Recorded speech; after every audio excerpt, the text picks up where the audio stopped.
앞에 김홍상님께서 말씀해 주신 것들 중에서 여러분들이 이제 시연을 같이 안 하기 때문에 조금 저기 뭐랄까 가슴에 덜 와닿을 수도 있고, 그 다음에 이제 그 뭐냐 몇 가지 점프 기능을 가지고 해석을 해주셨는데, 그 중에 상당한 기능이 일반 점프에 놓고 점프 프로에 있는 기능이에요. 그래서 이제 그걸 놨으니까 제가 그 조금 저기 한두 가지 부연 설명을 드리면, 그 일반 점프하고 점프 프로는 당연히 기능상의 차이가 있겠죠.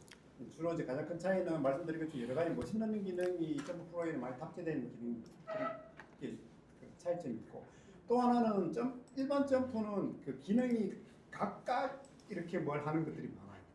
근데 점프 프로에는 그게 아니고 어떤 것을 할 수 있는 점프의 기능 전체를 한꺼번에 돌리는 뭐 이런 약간 패키지화된 이런 것들이 있어요. 그래서 아까 말씀해 주신 것 중에서 그 점프 프로에 들어있는 기능 중에 한국말로 모형 선별, 모델 스크리닝이라고 하는 것은 점프 안에 있는 모든 모델링 그 기능을 다 돌려가지고 이 데이터에 가장 적합한 모델링 방법이, 예를 들어서 최소 제곱벽에 의한 획기 분석이 제일 적당하다, 아니면 뭐 랜덤 포레스트가 가장 적당하다, 이런 것을 찾아주는 기능이고, 이 기능은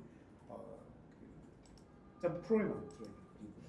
그다음에 이제 오버피팅이나 언더피팅 같은, 그러니까 과적합 또는 이제 저적합 같은 것을 방지하기 위해서 밸리데이션이나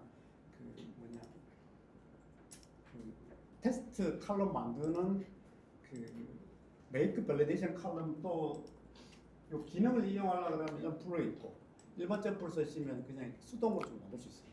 약간 뭐 그래서 로우가 100개 있으면 30개는 테스트, 뭐 70개는 뭐 밸리데이션, 이런 식으로 수동으로 만들 수 있는 방법이 있습니다.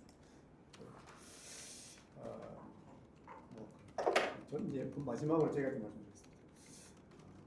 김문사부님 말씀해 주신 거는 그 바이너리 데이터에 대한 이진 분류에 대한 데이터. 저는 이제 가장 제조 현장에서 가장 일반적인 것을 찾다가 이 수율을 개선하는, 일드를 개선하는 게 제일 낫겠다고 생각했었고, 그 다음에 그러니까 요건 수율이기 때문에 전체적으로 요 안에 서 있는 뭐랄까 기능, 기법 이런 것들도 주로 이제 그 통계적 공정 관리나 통계적 품질 관리에서 얘기하는 이제 뭐 공정 능력 분석이나 관리도 이런 것들이 주로 들어가 있습니다. 그래서 뭐 식시그마 프로세스이긴 하지만 여기 1번 스텝 1번부터 6번까지 제가 적어놨는데, 이게 이제 쭉 보시면 그냥 우리가 데이터가 있을 때, 데이터와 관련된 문제가 있을 때 문제를 규명을 하고 뭐 원인을 찾고 뭐 이렇게 모델링하고 뭐 이런 일반적인 이제 프로세스라고 볼 수 있습니다. 보시면 이제 요거 이제 그 사례에 대한 배경 설명인데, 뭐 이제 시간이 제가 보통 이런 걸 할 때 적어오지 않거든요. 이걸 시뮬레이션을 해보니까 한 3시간 정도로 설명을 해야 됩니다. 그래서 한 30, 40분 만에 설명을 드리기 위해서 제가 꼭 설명드릴 것만 이렇게 몇 개 적어왔습니다. 지금 이 데이터는 이제 플라스틱을 사출하는 쪽에서 플라스틱 유동성 문제와 관련되는 문제입니다. 그래서 전체적으로 객선 활동이 끝났고 일종의 백서를 만들어서 그것을 결과를 우리가 전체적으로 리뷰한다, 이렇게 관점으로 보시면 되겠습니다. 첫 번째에 이제 문제에 대한 기능입니다. 그래서 플라스틱 유동성이기 때문에 재밌게 얘기하면 이런 겁니다. 왼쪽과 같이 우리가 편의점에 있는 의자 있죠. 편의점에 있는 왼쪽과 같은 저런 의자를 만드는, 이렇게 나이스하게 사출이 돼야 되는데 유동성이 문제가 있으면 이렇게 삐뚤어지다든지 아니면 뭐 트위스트 된다든지 이런 문제가 생깁니다. 그래서 이런 것들이 안 생기게 하는 게 이제 개선의 방향이죠. 그래서 뭐 제조 공정은 이렇습니다. 일반적으로 이제 슬러리를 여러분들 회사를 또 그런 거 많을 것 같은데, 제약이든 화학이든 간에 어떤 식으로든 간에 슬러리 형태를, 액체 형태를 만들어서 발포를 하든 뭐 과립을 하든 끌리든 삶든 뭐 뭘 하든 건조를 하든 쭉쭉쭉 가서 최종 제품이 액체가 되든 고체가 되든 뭐 그런 것들이 있습니다. 그래서 이제 미숫가루 만들듯이 뭐 슬러리 만들고 이것저것 집어넣어서 만드는 공정이라고 생각하시면 되겠습니다. 그래서 이거는 수율의 문제인데 수율과 관련해서 그 화이트니스, 그러니까 백색도라는 하나의 대형 지표가 있고 그 다음에 이제 유동성이 좋아야 되니까 그 멜트 플로우 인덱스 MF라는 하나의 그 대형 지표가 있다 이렇게 생각하시면 되겠습니다. 프로세스 맵은 뭐 이런 겁니다. 일반적으로 슬러리 만들고 해서 이제 폴리머라이즈해서 과린 만들고 뭐 등등등등 이런 거. 그다음에 이제 이 사람들이 이제 그 과거 데이터를 이제 분석해야 돼. 뭔가 이렇게 검토를 하려 그러면 현재 있는 데이터를 가지고 분석을 해서 기준을 잡아야 됩니다. 그래서 뭐 어떤 그 이상을 분량으로 보겠다 뭐 이런 것들이죠. 그래서 기준 잡기 위해서 그 일종의 과거 데이터를 분석하는 겁니다. 그래서 이렇게 보시면 뭐 3년치 데이터고 그다음에 연도, 날짜, 그 날짜별 수율 뭐 이런 것들이 있습니다. 그러면 우리가 이제 기본적으로 수율 현황 같은 걸 보기 위해서는 이제 여러 가지 것들 볼 수 있는데 간단하게 우리가 그 디스트리뷰션을 보면 전체 수율의 평균은 88%고 아까 어디서 본 것처럼 당연히 수율이니까 이렇게 오른쪽으로 이렇게 되는 궤도가 있는 매우 정상적인 수율이 원래 이렇게 돼야 되니까 매우 정상적인 데이터라고 볼 수 있습니다. 그 다음에 그 점프 19버전 같은 경우는 또 그 필터 뷰라고 해서 그 아까 제가 앞에서 말씀드릴 때 분석 결과에서 필터 그거는 로컬 데이터 필터 같은 거 말씀드렸는데 데이터 테이블에서 필터를 볼 수가 있어요. 예를 들면 이런 것들 뭘 보고 싶냐면 우리가 여기에 칼럼 패널에서 이렇게 칼럼 패널이 아니고 헤더 그래프 열고 헤더 통계량을 넣으면 여기 보시면 전체의 그 수율 평균이 88%라는 걸 알 수가 있는데 이것을 이제 어떤 기준을 가지고 그룹핑할 수 있습니다. 예를 들어서 우리가 데이터 테이블에서 필터를 거는데 필터를 예를 들어서 그 수율 그 자체를 필터를 걸어가지고 수율이 예를 들어서 85% 이상이면 좀 괜찮다고 생각했을 때 85% 이상인 수율만 가지고 그때의 수율을 구하면 94%입니다.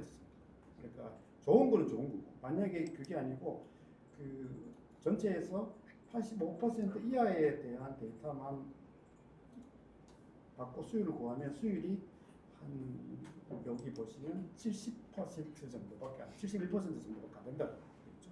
그래서 이런 것들을 우리가 경향성 같은 걸 이렇게 데이터 필터에서도 데이터 테이블 상태에서도 볼 수가 있고 또 하나 이제 우리가 월별 데이터 같은 경우를 이제 살펴보고 싶으면 이게 3년치 데이터이기 때문에 이렇게 한번 보면 그 월별 경향성 같은 게 있는지 한번 살펴본다고 생각하시면 이렇게 그 월을 x축에 넣고 수율을 y축에 넣어서 이런 식의 그래프를 보면 전체적으로 보면 이제 월별 트렌드가 있다라는 것을 볼 수 있고 그다음에 이 데이터는 3년치가 있으니까 연도를 이렇게 오버레이해서 이렇게 갖다 놓으면 이렇게 보시면 그 연도별 차이가 없이 월별 트렌드를 일정하게 그리지만 특정한 연도에서 특정한 월에 뭔가 전체적인 이런 거죠. 전체적인 그 경향성을 따르지 않는 어떤 그때가 있었다. 그때는 또 추가적인 이상 원인이 발생해서 가능성이 높으니까 뭔가 또 체크를 해봐야 되겠죠. 이런 것들을 우리가 시각적인 관점에서 쉽게 식별을 할 수가 있습니다. 그래서 이런 것들을 통해서 이렇게 가정을 하겠습니다. 이제 이렇게 받고 그 다음에 이제 이런 것들을 이제 규모를 했고 이제 과거 데이터를 조금 더 깊게 있게 살펴본다고 가정하겠습니다. 우리가 이제 공정에 대해서 이해가 충분치 않거나 아니면 이제 처음 할 때는 이제 프로세스 맵 같은 걸 일반적으로 많이 그리죠. 그래서 각각의 프로세스에서 어떤 그 변수, X인자, 피처가 있을 수 있는지 이런 같은 거를 체크를 합니다. 그래서 지금 이 데이터 같은 경우는 이렇게 공정을 단순화하면 이렇게 왼쪽처럼 프로세스 맵이 있고 그 다음에 최종적으로 이렇게 일도 수율, 그 다음에 일도와 관련된 대용 지표적인 성격으로서 그 MFI하고 이제 컬러 인덱스 같은 두 가지가 있고 그 다음에 공정상에서 변수가 이렇게 8개 이런 것들이 있습니다. 그다음에 이제 우리가 이제 그 개선의 목표 같은 거를 잡기 위해서는 어떤 타겟이라든지 아니면 보유시 청시 같은 게 필요하겠죠. 그래서 이제 이 사람들은 이렇게 했다고 가정하겠습니다. 그러니까 보유시를 수집해서 MFI는 스펙이 192에서 198, 그러니까 그 양측 스펙을 가지는 그런 거였고, 그다음에 CI 같은 경우는 이제 컬러 인덱스니까 백색도인데 백색도는 당연히 이제 100이 되는 게 좋으니까 인덱스니까 100이 되는 게 맞지만 그 최소 80 이상을 이제 어떤 하나의 기준점을 잡았다 보고, 그다음에 1등은 93% 이상 잡았다 이렇게 가정을 하고 이제 추가적인 분석을 할 수 있겠죠. 데이터가 이렇게 있습니다. 잡고 이때부터는 이제 단순히 반응치 Y뿐만이 아니고 X 인자와 관련된 데이터를 다 갖고 와서 이제 분석을 하겠죠. 그러면 이렇게 보시면 제 MFI부터 1등까지 데이터가 있고, 그 다음에 아까 그 IOP 프로세스 맵에서 봤던 이제 8가지의 그 X 인자들에 대한 데이터가 있습니다.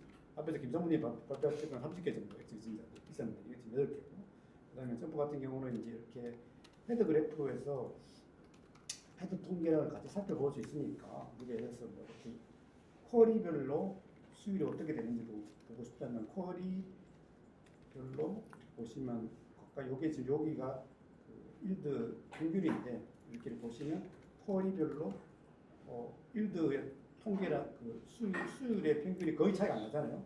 그러면 이렇게 아무것도 안 하더라도 요것만 보더라도 우리가 이 쿼리라는 변수는 좀 일드에 대해서 일대의 변동성을 별로 안 일으키니까 별로 안 중요하다고 할 수 있고, 반면에 시프트 같은 경우 이렇게 보시면 시프트 A는 92%, B도 92, C도 93, 뭐 다 이렇죠. 그러니까 시프트 같은 경우도 별로 안 중요하다는 거죠. 대충은 아무것도 안 해도 데이터 테이블에서도 이렇게 살펴볼 수가 있습니다. 몇 가지 분석을 했는 거를 조금 살펴보면, 이제 시간이 없으니까 여기 우리가 전체적 이제 개별 변수별로 영향도를 체크를 할 때 제일 많이 쓰는 점프 기능이 애널라이즈 디스트리뷰션, 이걸 체크를 해서 이렇게 보면 이게 좀 복잡하니까 이렇게 우측에 통계랑 없는 히스토그램만 딱 띄운 그래프가 이렇게 있습니다. 그래서 처음에도 말씀드렸고 우리 김상무도 말씀드렸지만 절대 점프가 걸었을 때 그래프가 있을 때 눈으로 보는 거는 절대로 하면 되지 않습니다. 그래프는 노트북을 쓴다고 가정하면 그래프는 터치해야 돼요. 마우스를 가지고. 그러면 이렇게 보시면 우리가 이제 여러 가지 것들을 할 수가 있거든. 그럼 예를 들어서 MFI 같은 경우는 아까 우리가 스펙을 잡을 때 얼마였나? 192에서 198까지만 있잖아. 그러면 여기에 스펙 범위가 뭐 대충 논대적으로 여기서 한 이 정도까지 됩니다. 여기가 이 정도가 그 MFI 기준 양품이죠.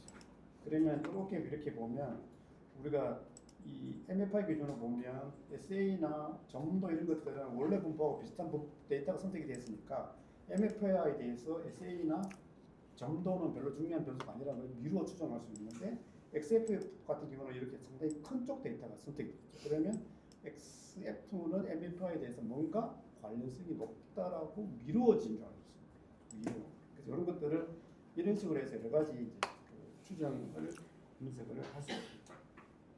그래서 이런 것들을 시험할 수 있고, 그다음에 이제 우리가 그 스테빌리티 안정성 같은 거를 체크를 하려 그러면 이런 것들을 관리도를 걸 수 있습니다. 지금은 이제 그 세 가지 반응치에 대해서 IMR 관리도를 걸었는데, 이렇게 보시면 MFI 같은 경우는 이렇게 그 아웃 오브 컨트롤 데이터가 별로 없는 케이스고, 그 다음에 CI 같은 경우는 이제 80 변동성이 되게 크죠. 기준점이 80인데 변동성이 있고, 이 그래프의 보스를 보면 변동성이 약간 주기적인 듯한 거, 왔다 이렇게 약간 그런 것도 있고, 엄청나게 내려가는 경우도 이렇게. 그 다음에 수요일 같은 경우는 전체적으로 괜찮은데 어느 일정 시점에서 갑자기 폭락한, 주가 폭락하듯이 폭락한 이런 게 있을 수가 있습니다.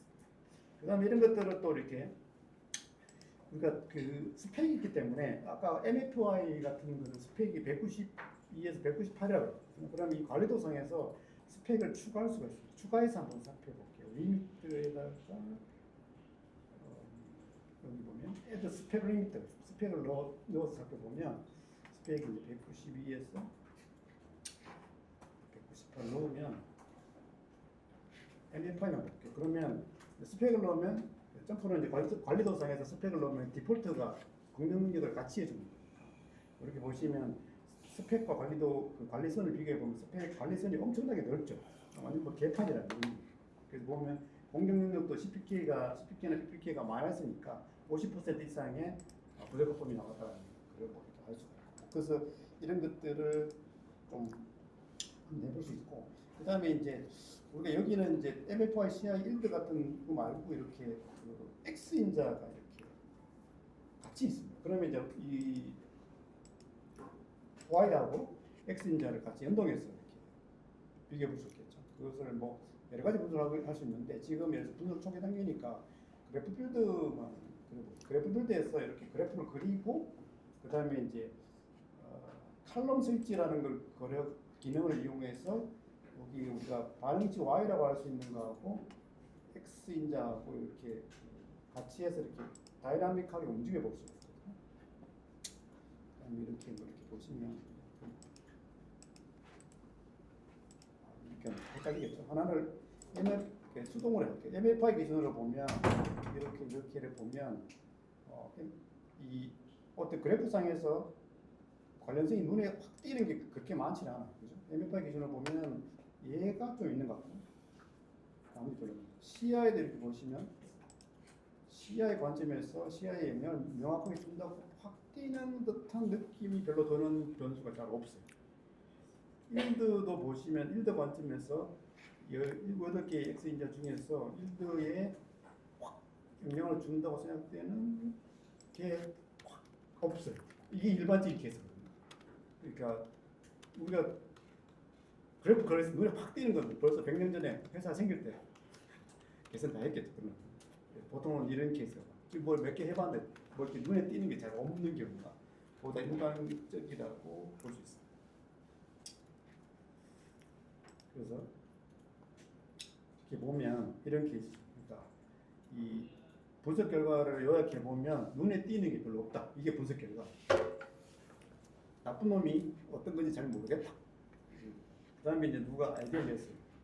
이 데이터는 어쨌든 측정된 결과로 나온 거니까 측정 시스템 자체가 뭔가 이렇게 좋지 않아가지고 데이터가 측정된 데이터가 리얼 데이터, 액츄얼 데이터가 아닐 수도 있다. 현실을 정확하게 반영하지 못할 수도 있다고 가정을 하고 이제 세 번째 단계는 측정 시스템 분석에 대한 파악을 하는 거죠. 그러니까 이제 통계적 공정 관리에서 많이 하는 그 케이스 중에 하나죠. 그래서 지금 이제 이 사례에서는 모든 Y 반응치 Y하고 X 인자에 대해서 검토를 다 했고, 그 다음에 이 변수들에 대해서 MSA 히스토리를 다 체크를 해봤는데 다른 것들은 괜찮다고 판정이 됐고, X 인자 중에서 MFI하고 XF라는 두 변수에 대한 측정 시스템 분석이 제대로 안 되어 있다라고 이제 했다고 판정됐다, 확인됐다고 가정을 하겠습니다. 그러면 당연히 MFI하고 XF라는 두 가지 변수에 대한 이것을 측정하는 시스템에 대한 어떤 확인에 대해서 그래서 먼저 MFI를 보겠습니다.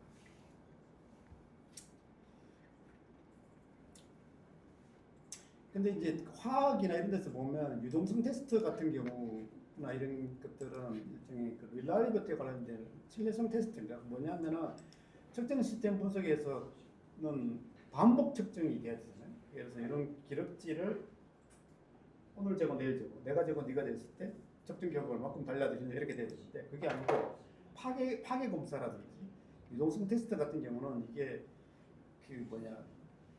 저게 안 되기 때문에 일종의 파괴 검사가 동일하기 때문에 이것을 보통 이제 반복성 체크하기 위해서는 이제 한 배지에서 나온 것은 같은 걸로 본다든지 뭐 이런 식의 어떤 가정을 가지고 체크. 그래서 이제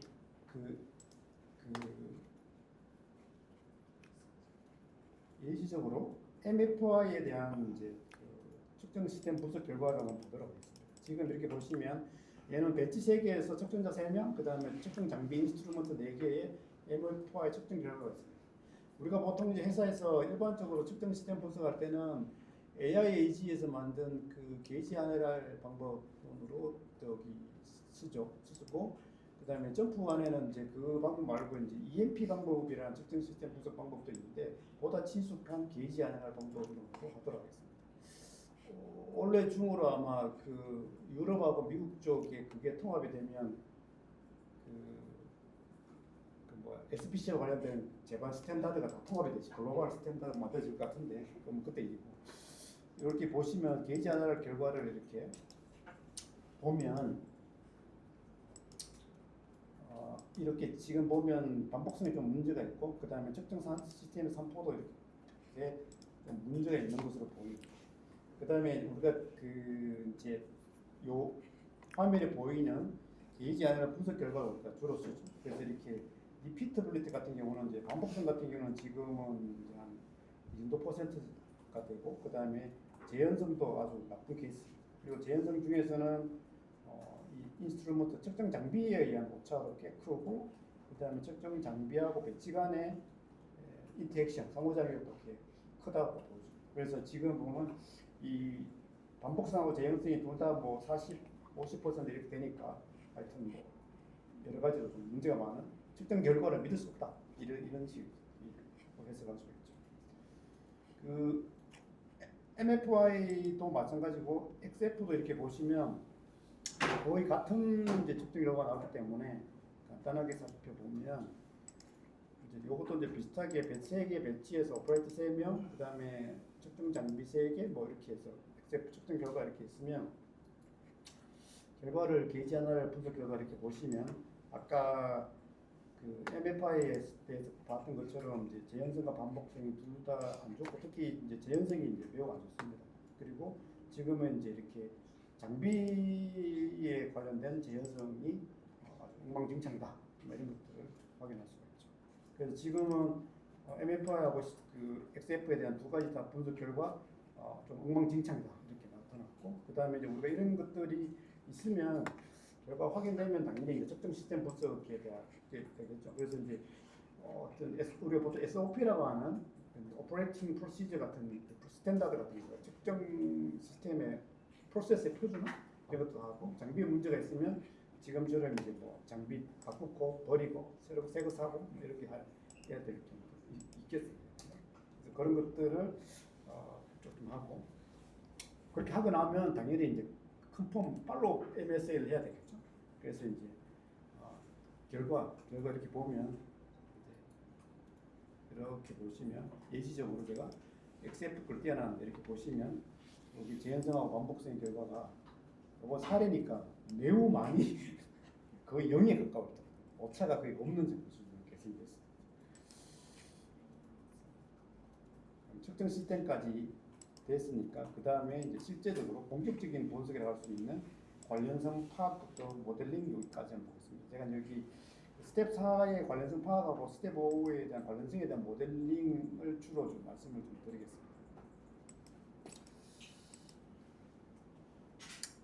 관련성이 파악한다는 것은 이제 어떤 y fx 구조에서 어떤 x가 더 f가 크냐라는 것을 분석하는 거죠. 그래서 이게 이제 사실은 이 관련성을 분석하는 게 점프를 비롯해서 모든 통계 소프트웨어에 있는 기능 중에 한 90% 정도는 관련성을 대한 분석이기 때문에 사실은 매우 다양한 방법으로 분석할 수 있습니다. 수없이 많은 방법. 그 다음에 이제 이런 것들 잘 안 하시면 제가 보여드릴 건데 보통 어떤 데이터가 있으면 점프나 미니탭이나 어떤 소프트웨어 쓸 때 바로 어떤 내가 하고자 하는 분석을 해당하는 할 수 있는 메뉴에 바로 들어갑니다. 절대 그렇게 하면 안 되고 그거는 약간 뭐라고 해야 되나 못 모르고 대드는 듯한 그런 느낌이 있고요. 모든 소프트웨어는 데이터 테이블에서 지 나름의 특징이 있기 때문에 아무 분석 메뉴에 들어가기 전에 데이터 테이블에서 할 수 있는 것들 다 해요. 그래야 그 다음 뒷작업이 쉬워지거든요. 그래서 그런 측면에서 제가 한 가지만 해놨는데 그 시각화를 어떻게 향상시킬 거냐. 그래서 지금은 이제 예를 들어서 전체 데이터 중에서 MF하고 CI의 스펙을 모두 만족하는 데이터는 별도로 표시하고 그렇지 않는 것은 그것도 또 다르게 표시해 놓으면 이게 눈에 띄는 게 굉장히 좋아져요. 그걸 어떻게 하냐? 예를 들어서 지금 이런 데이터가 있어요. 아까 우리가 본 것처럼 데이터는 새로 수집을 했지만 이렇게 반응치 Y가 이렇게 세 개가 있고 그 다음에 뭐 X 인자들에 대한 데이터들이 이렇게 있는 일반적인 데이터 테이블의 구조입니다. 그러면 여기 이렇게 보시면 그 우리가 여러분들 하실 줄 아시는 분들도 있고 아니면은 이제 모르시는 분들은 옆에 동료가 준 데이터를 보시면 점프 같은 경우는 노 넘버 이렇게 1, 2, 3, 4 옆에 보시면 이렇게 뭔가가 표시되어 있죠. 요게 데이터 테이블에 어떤 변수에 어떤 필터를 걸어서 그 필터 조건에 따라서 데이터를 이렇게 구분해요. 그래서 지금 같은 경우는 제가 어떻게 구분했냐면 그래프를 그려가지고 이게 이제 키우면 그 MFI하고 CI를 기준으로 XY를 해가지고 그래프를 그리고 그다음에 둘 다 스펙이 있으니까 둘 다 만족하는 요 구간의 데이터를 우리가 요 파란색으로 된 부분 이걸 찾을 수 있잖아요. 그래서 요 전체 데이터 중에서 파란색으로 된 부분, 그러니까 MFI하고 CI 스펙을 모두 만족하는 데이터는 파란색으로. 둘 중에 하나라도 만족하지 않는 데이터는 빨간색. 그래서 여기 보시면 그렇게 구분이 되어 있어요. 그러면 이제 나중에 여러분들이 그래프 그런 어떤 분석 결과를 할 때 항상 이 데이터들이 빨간색 또는 파란색으로 구분돼서 그려지거든요. 그러면 이제 굉장히 뭐 가시성이 높아지죠. 그래서 이렇게 해놓고 난 다음에 이제 여러 가지 분석 결과를 제가 나중에 이 데이터는 다 공유해 드릴 테니까 몇 가지 이제 보여드리면 이 데이터를 가지고 어떻게 분석을 하느냐. 가장 첫 번째 해야 될 거는 무조건 이렇게 YX가 데이터가 있을 때는 히스토그램을 그려서 개별 변수 이렇게 확인합니다. 이렇게 보시면 뭐 이건 지금은 이제 반응치 Y 3개만 띄어놨는데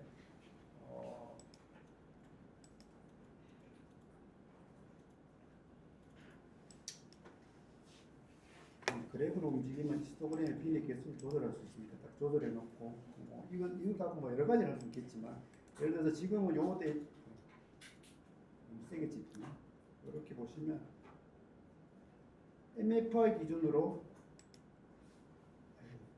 이 정도가 스펙인 데이터잖아요. 그러면 MFI는 전체 데이터 110개 중에서 한 48개, 한 40%? 그 정도만 스펙인이고 CI 같은 경우는 이게 이렇게 보시면 이 정도 한 110개 중에 24개 그 다음에 뭐 이렇게 이런 식으로 이렇게 같이 분석 결과하고 뒤에 데이터 테이블 연동해서 움직이니까 이런 것들을 이용해서 우리가 이 변수 간의 관련성이라든지 이런 것들을 좀 미루어 짐작을 할 수가 있습니다. 그 다음에 이제 분석하기 전에는 아까 조금 전에 우리 김성무님 뭐 얘기했던 이상치 같은 게 나왔었는데 이상치를 제거할 거냐 제거하지 않을 거냐 하는 것은 여러분들이 판단해야 되지만 제거 여부를 판단하기 전에 이상치가 있는지 없는지를 무조건 확인해야 되거든요. 그렇죠?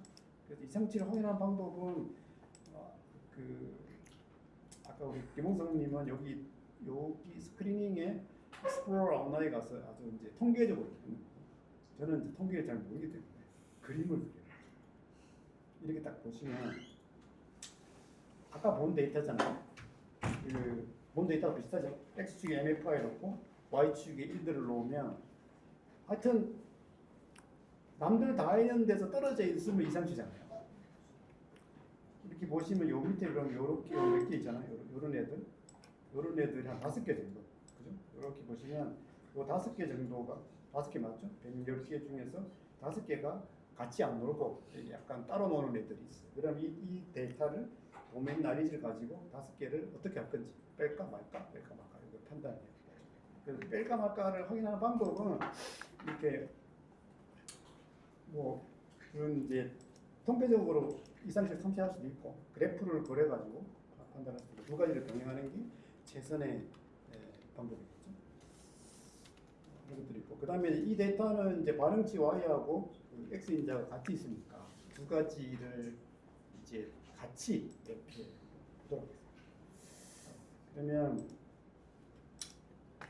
이 중에서 제가 예를 들어서 주로 이제 점프를 조금 잘 쓰시는 분들이 주로 많이 쓰는 방법이 이런 그래프. 아까 제가 빨간색, 파란색 구분해 놨잖아요. 그렇죠? 그래서 파란색은 MFI하고 CI를 모두 만족하는 스펙을 모두 만족하는 데이터고 빨간색은 둘 중에 하나라도 만족하지 않는데, 그러면 이런 식으로 3점도를 그리면 이렇게 보시면 이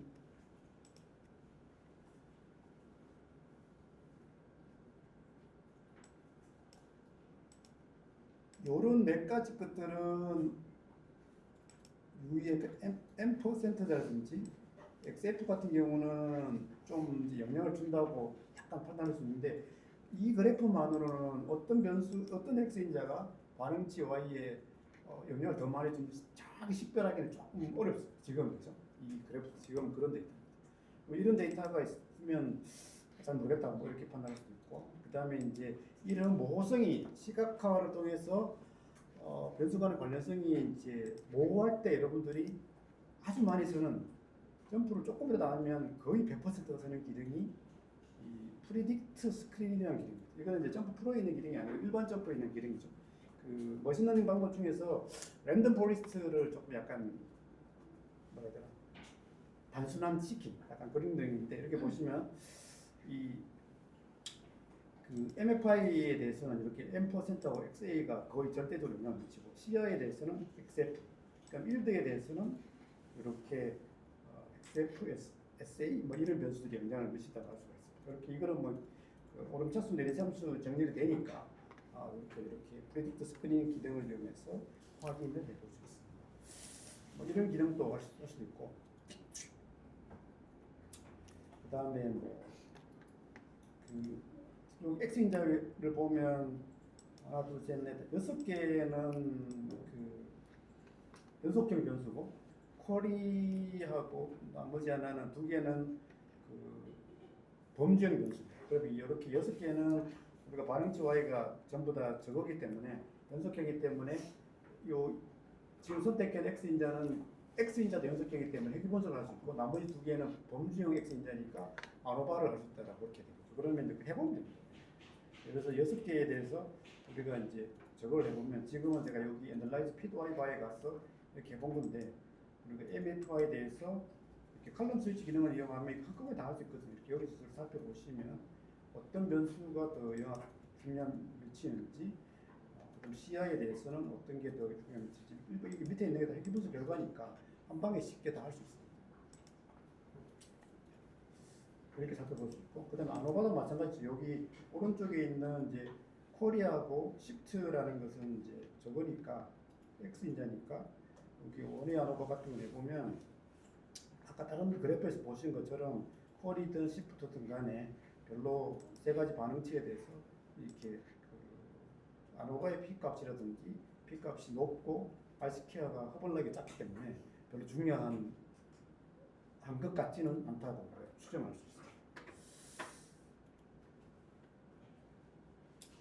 그래서 이제 이런 것들을 통해서 어떤 우리가 이제 여기까지 분석 결과가 이제 그 8개의 우리가 지금 그래프에서 봤지만 확 눈에 띄는 게 별로 없었잖아요. 그리고 이제 한 SA라든지 XF 같은 경우는 중요한 게 보이는 게 있었지만 대부분은 별로 안 중요하다고 보여집니다. 그래서 이렇게 보시면 이상치도 제거하고, 그 다음에 적절한 범위를 찾기 위해서 또 추가적인 분석을 합니다. 자, 5번째 이제 모델링 하는 건데, 요거는 제가 이제 한 달 전쯤에 그 모델링하고 모테칼로 시뮬레이션을 주제로 한 1시간짜리 웨비나를 하기도 했는데, 일반 동기에서 이런 거를 가르쳐 드리면 사람들이 제일 좋아하고 써먹을 일이 많은 거예요. 그래서 이 데이터를 가지고 모델링을 한다고 가정하겠습니다. 지금 방금 조금 전에 본 데이터가 똑같습니다. 차이 나는 거는 여기에 이상치라고 생각되는 5개의 아웃라이어를 익스클루드 했다는 그것만 차이. 그러면 여기서 모델링을 한다고 하면은 그 모델링을 할 때 그 텀을 어떻게 규정할 건가를 정해야 되거든요. 그래서 지금 여기서 이렇게 했어요. 그 반응치는 MFI하고 CR 두고, 두 반응치에 대해서 주효과, 2차 교후작용, 그 다음에 2차 공률 효과를 포함해서 모델링을 하겠다. 이게 이제 그 실행계획 용어로 하면 반응 표현 방법으로 해석하게 되는 뜻이 되겠죠.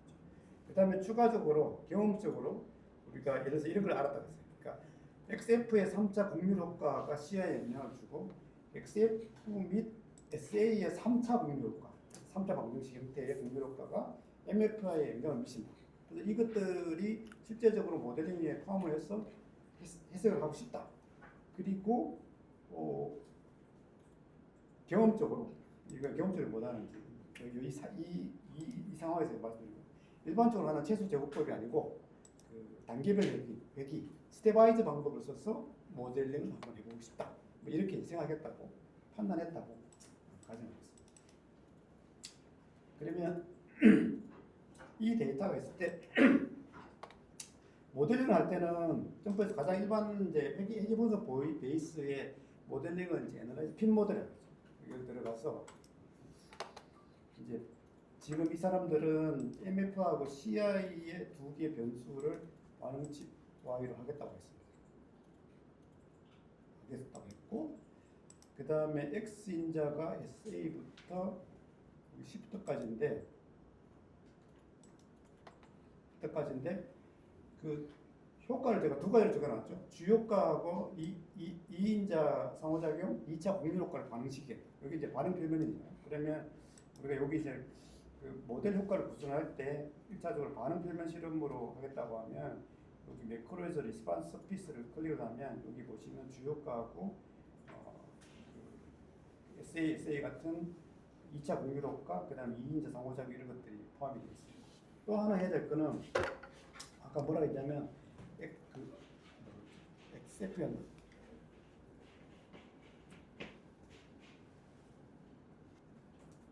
금방 기억이 안 나.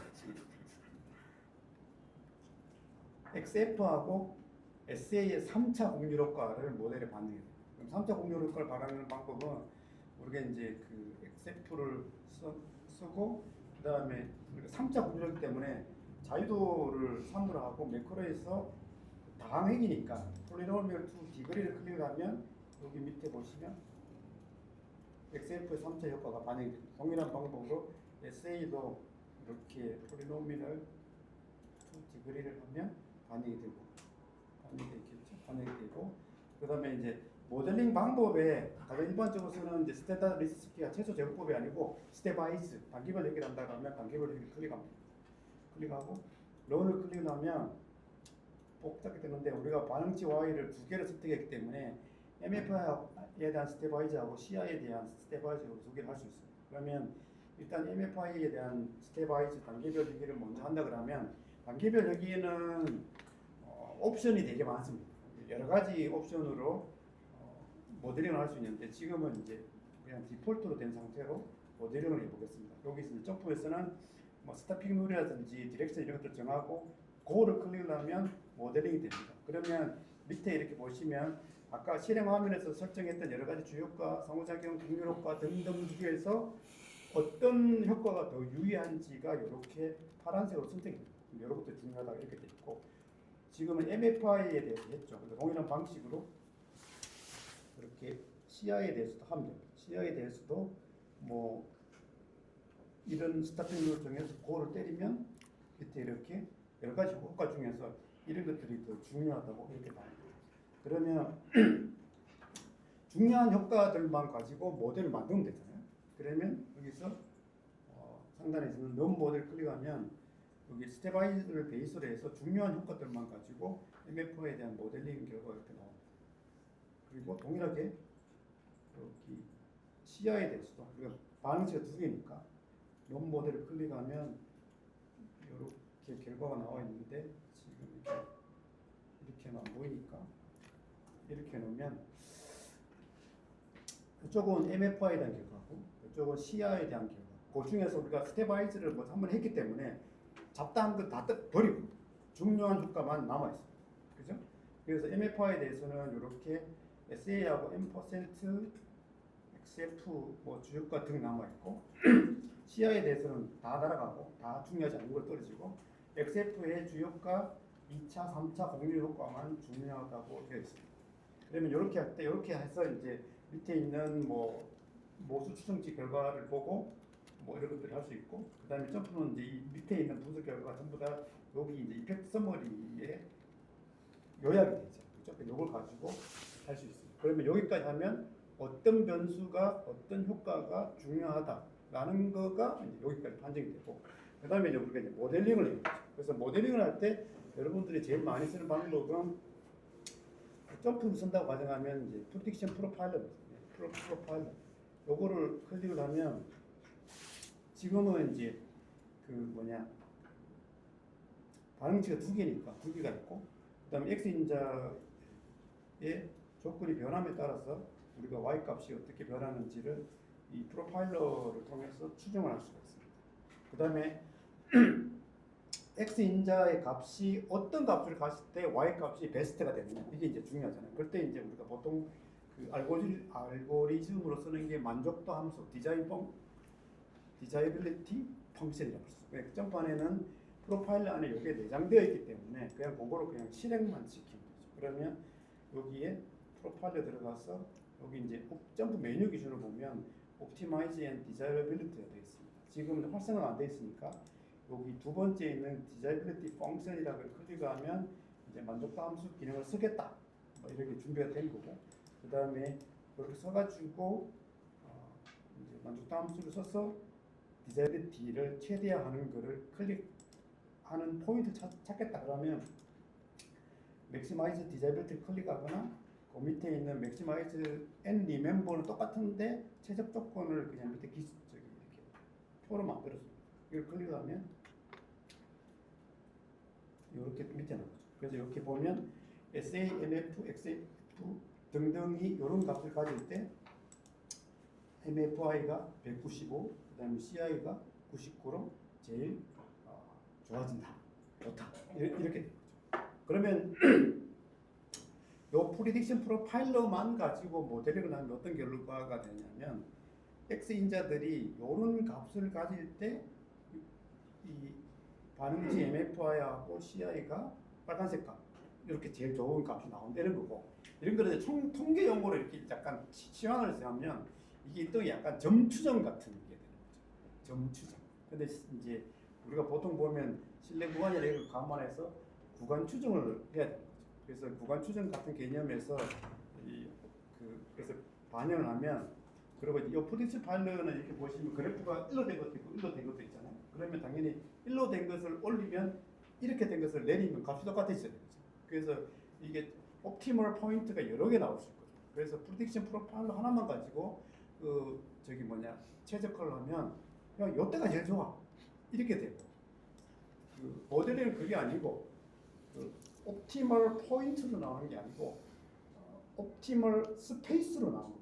옵티멀 스페이스. 그러니까 X 인자가 3일 때 Y가 제일 좋아, 이게 아니고 X 인자가 3.1에서 3.2의 값을 가질 때 Y 값이 제일 좋은 스페이스를 만들어, 이렇게 되죠. 그래서 이쪽에 보면 제약회사 이런 데서 오신 분들이 있는데 디자인 스페이스 이런 말 쓰고 그게 공차 해석이 되고 이런 거거든요.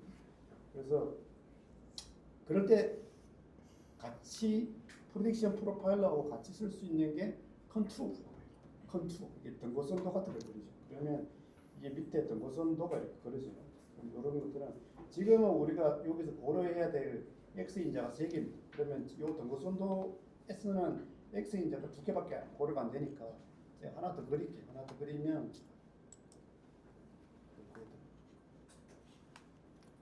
아무거나 이렇게 하면 X 인자가 3가지 다 이렇게 그래프에 포함이 되죠. 그러면 이 컨트롤 프로파일러를 보시는 분들이 이걸 잘 뭐라 해야 되나, 등고선도를 보기 어려워하시더라고요. 특히 반응치 Y가 5개쯤 되면 그래프가 매우 복잡해져가지고 그런데 제일 쉬운 방법은 여기 프리딕션 프로파일러의 결과를 가지고 와서 내가 보고 싶은 가장 좁은 스페이스를 정하는 거죠.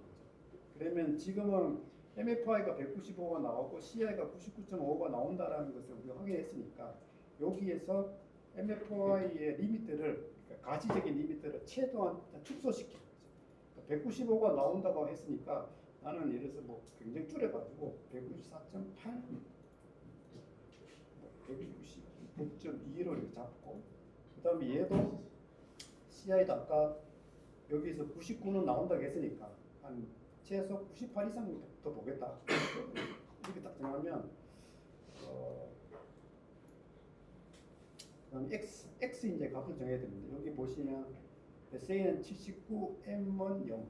SA는 79. 여기서 이게 좀 안 잡혔죠. 이렇게 79, M은 0. 이렇게 보시면 하다 보면 잡힙니다. 요 흰색이죠. 흰색 구간. 컨트롤 프로파일러 상에서 다른 소프트웨어는 다른 색깔로 나올지 모르겠는데 점프의 컨트롤 프로파일러에서 흰색 구간이 가장 베스트한 조건이에요. 그래서 이렇게 크로스헤어 같은 걸 움직이다 보면 우리 같이 연동돼서 움직이잖아요. 그러니까 요 구간이 같이 여기 x 값이 위에서 같이 바뀌잖아요. 요 x 인자의 값들을 가질 때 y 값이 요가 내가 정한 요 구간 안에 들어가는 거죠. 그래서 모든 게 다 오차가 있기 때문에 점 추정은 아무런 의미가 없고 옵티멀 포인트라는 것은 의미가 없어요. 옵티멀 서페이스가 중요하거든요. 그럴 때 이런 값들을 가지고 이렇게 살펴볼 수도 있습니다. 이렇게 해서 모델링 할 때 유용한 그거를 확인할 수도 있고 하나 더 이제 권고 드리면 우리가 이제 지금 이렇게 프로딕션 프로파일러나 컨트롤 프로파일러를 통해서 모델링을 하면 이 x인자 값 x인자들이 빨간색 이런 값을 가질 때 y 값이 뭐 어떻게 된다 이런 뜻이에요. 그런데 이게 모든 데이터는 뭘 가지죠? 3포를 가지고 이 XA 79.7로 뭐 어떤 장비 조건을 세팅했다 하더라도 얘가 왔다리 갔다리 약간씩의 3포가 있습니다. 그렇죠? 그럼 이런 x인자의 변동성을 감안했을 때 y 값이 어떻게 되는지를 추정할 수 있죠. 그 추정하는 방법 중에 가장 대표적이고 기본적인 방법이 몬테카를로 시뮬레이션입니다. 그러면 점프하는 이 몬테카를로 시뮬레이션이 어떻게 들어가 있냐? 여기 아무 데서나 프로파일러 밑에 보면 이걸 몬테카를로 시뮬레이션이라고 바꿔달라고 해도 똑같죠. 원산에서 그냥 시뮬레이터라고 돼 있어요. 그러면 얘를 클릭을 하면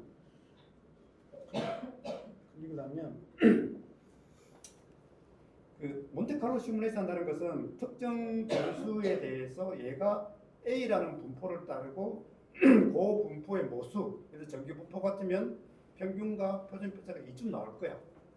그걸 가지고 랜덤 데이터를 몇 개 만들었을 때 이렇게 해가지고 뭐 시뮬레이션 하는 거거든요. 그러면 이제 가장 우리가 다른 분포를 잘 모르니까 그 세 가지 변수가 전부 다 그 랜덤으로 걸고 세 가지 다 이렇게 노멀 디스트리뷰션, 정규 분포를 따른다고 가정을 하고 그 다음에 뭐 그럴 때의 평균과 표준 편차가 이 정도 된다.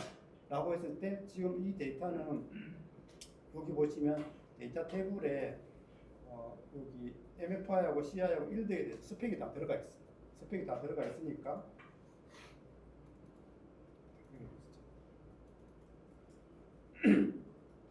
스펙이 들어가 있으면 그 정도의 X인자의 변동성을 가질 때 여기 보시면 프로파일러 그래프 오른쪽 하단에 시뮬레이트 버튼을 클릭을 하면 고를 때의 추정 불량률 같은 게 계산이 돼요.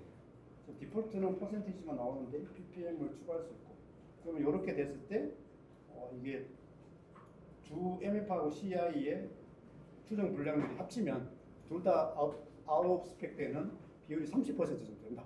그러면 얘를 이제 어떤 변수를 3포와 평균과 3포를 어느 정도 계산하면 이게 얼마큼 좋아질 건가를 우리가 사전에 추정을 할 수 있잖아요. 그럼 예를 들어서 SA의 3포가 지금은 이게 스탠다드 데비에이션인데 5.54로 되어 있는데 이걸 예를 들어서 한 절반 정도 줄였다. 예를 들어 이걸 한 절반 정도 줄이면 어느 정도 될 거냐? 이게 30에서 한 22% 줄어드네. 그 다음에 뭐 XF의 평균치를 어느 정도로 이동을 하고 얘의 3포를 어느 정도로 줄이면 어떻게 될 거냐? 10m 버티면 이 정도 되겠네. 그러면 내가 목표로 하는 게 10% 언더가 목표다. 그러면 이 정도만 돼도 이게 나오겠네.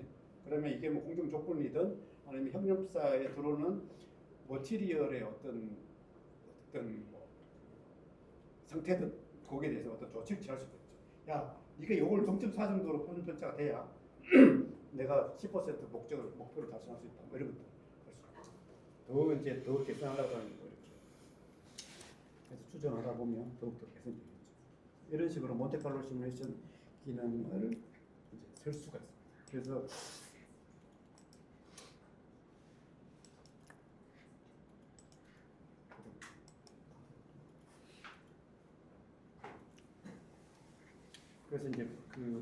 딕션 프로파일러하고 그다음에 컨투어 프로파일러를 통해서 이제 모델을 할 수 있고 X 인자의 변동성을 반영하려고 하면 몬테칼로 시뮬레이션을 통해서 모델링을 단순 모델링이 아니고 변동성을 반영한다는 것은 실제 양산 조건, 생산 조건에서 필드에서 있을 수 있는 변동을 이쪽 모델링 데이터에 반영을 해서 시뮬레이션 한다는 거죠. 그래서 모델링한 결과가 실제에 얼마나 효과가 있는지를 우리가 체크할 수 있겠죠. 마지막은 당연히 이런 것들을 이제 뭐 하게 되면은 뒤에 개선하고 난 다음에 우리가 보통 이제 관리 단계 이런 것들 하겠죠.